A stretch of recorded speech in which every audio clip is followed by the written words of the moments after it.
So, good evening, everyone. For today, I'm going to discuss the lesson for finals, which is all about dance. For lesson 1, I'm going to discuss the definition, importance, and elements of dance.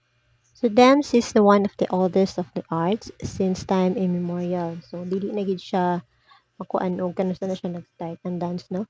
It is believed that dance was performed by tribal societies for battle victories and hunting success.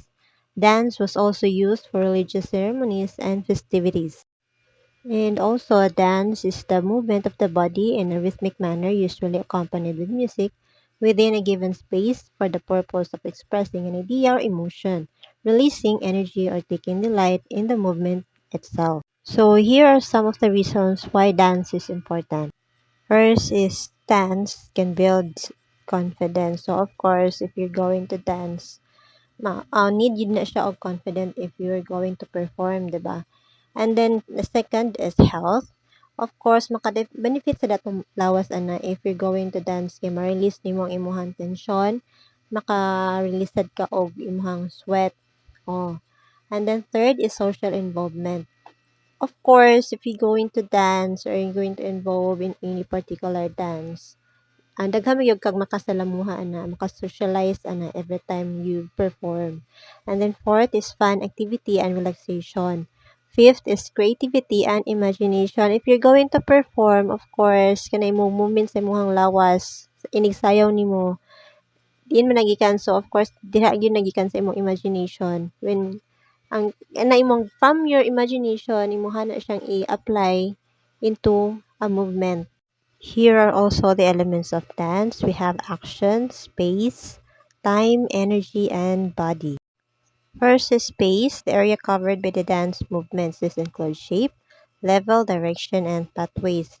Kanang imuhang tungtungan inihida sayong nimo asa ka paingon or lapad ba na kalapton o sa kalapdon sa imuhang sayawan. The second element of dance is time. It is how fast or slow, even or uneven beat of long or short.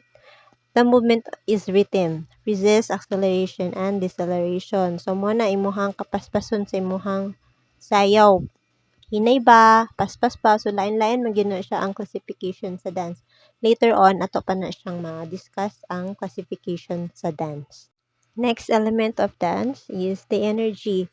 It is the quality, force, effort that you exert in your dance. So, ano siya, the flow, the qualities, the force, and the tension. So, syempre, imuhang dance siya, iya, nasi paspas, or syempre, imuhang sounds is paspas. So, paspas na imuhang dance. So, muna siya ang ituwag na A for effort. Try. Next is the body. So, body consists of the zones of the body, the shape, the base, or your inner self also that includes in the elements of dance. The body. Or the parts of your body. Yan na lang siya. So, the last element of dance is the action. It is either locomotor or non-locomotor movement. So, when we say locomotor, muna siya ang movement na movement sa imong body. And also a non-locomotor move kana sang nagdance ka or nag-urong ra ka but still the other parts of your body are still moving. Next is the classification of folk dances.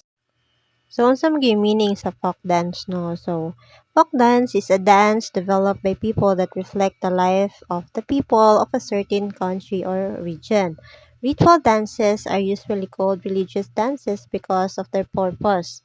The term ethnic and traditional are used when it is required to emphasize the cultural roots of the dance. So, folk dance gani, when we talk about folk dance, mo gani siya ang nag-talk about the reflected the life of the people in a certain country or the region. So, unsay ilang culture from the past, murag ilang gi-reflect into dance. When we talk about folk dances, so na ginaitaw nga nagkaluyuan na tanan no.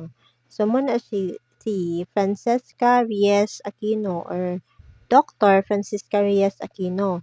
She is known as the mother of the Philippine folk dancing. So her dream is to promote the teaching of folk dances in the physical education curriculum in Philippine schools. She also received a Philippine Republic Award Merit for her outstanding contribution to the advancement of Filipino culture in the field of dance. She also founded Philippine Folk Dances Dance Society to bring physical education students, teachers, administrators, and individuals interested in folk dancing. Now we're going to talk about the classification of dances. We have five classification of folk dances. First is geographical classification. Second is nature. Third is the movements. Fourth is the formation. And fifth is the spatial classification. So we'll talk about the geographical classification first. The part or part of the geographical classification is national dance. So national dance found throughout the islands with little or no modification. Example ana is the Riguun, Corinyosa, Tota, Balitaw, and Pandango. So, muna siya ang example sa mga national dances. So, familiar man guro mo sa Corinyosa, which is ang ato anang buhaton as the final output for PE. And then, the second one is the local dance. So, local dance found in a certain locality. So, local dance man siya. So, makita yun siya sa mga local. Lang sa local ba makita. For example, ana is ta tinikling, maglalatik. Kanama tinigling mo na siya ang duha ka kawayan nga butang sa sak unya. Rag dukdukon. Anya ang maglalatik kay kanang bagul gani nga magbutang sa imong lawas dayon dukdukon sa na siya. Part. And then subli. And then, ang tinikling sa DI kay makita na siya sa locality sa Leyte. Maglalatik sa Binyang, ang subli is from the Batangas. The second classification of folk dances is the nature. Nasa na parts or different parts ang nature, no? There's occupational, religious, or ceremonial, comic dances, game dances, wedding dances, courtship dances, festival dances, and war dances. So, first is the occupational. The occupational, depicting action of certain occupation, industry, or human labor. So, mura na siya og murag ang imong sayaw is naghisgot about the different kind of occupation in your society. And then next is the religious or ceremonial. I-perform sa na siya in connection religious vows and ceremonies. So, for example, ana is the kanang naa sa misa or something like that katang mag unsay tawag ani ni January sinulog or something like that. And then comic dances depicting funny movements for entertainment. So makakita man gyapon siguro mo anang mga dance na medyo for funny lang siya ba, entertainment lang siya ba.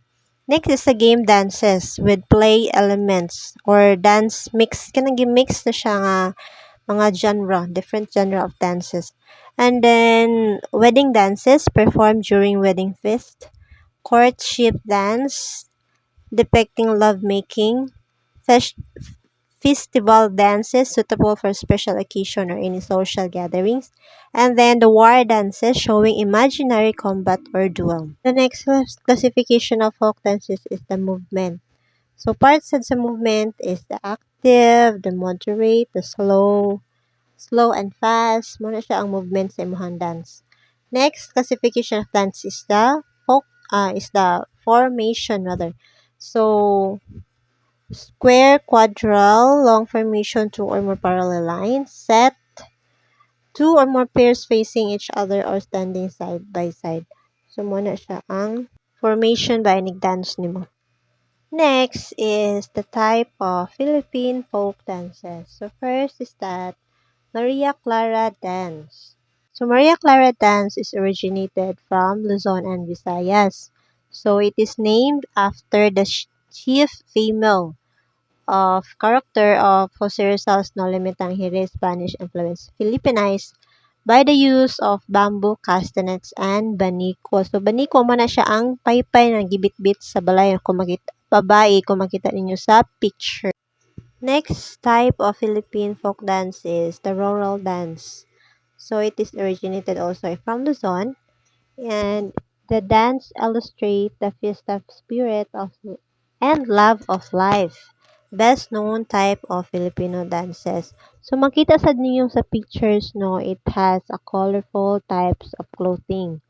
So muna siya ang gigamit, colorful balintawak and kamisa di chino and colored trousers. So nagamit sila o very colorful or mga hayag kaayo nga type of textile. The next type of Filipino folk dance is the Muslim dance.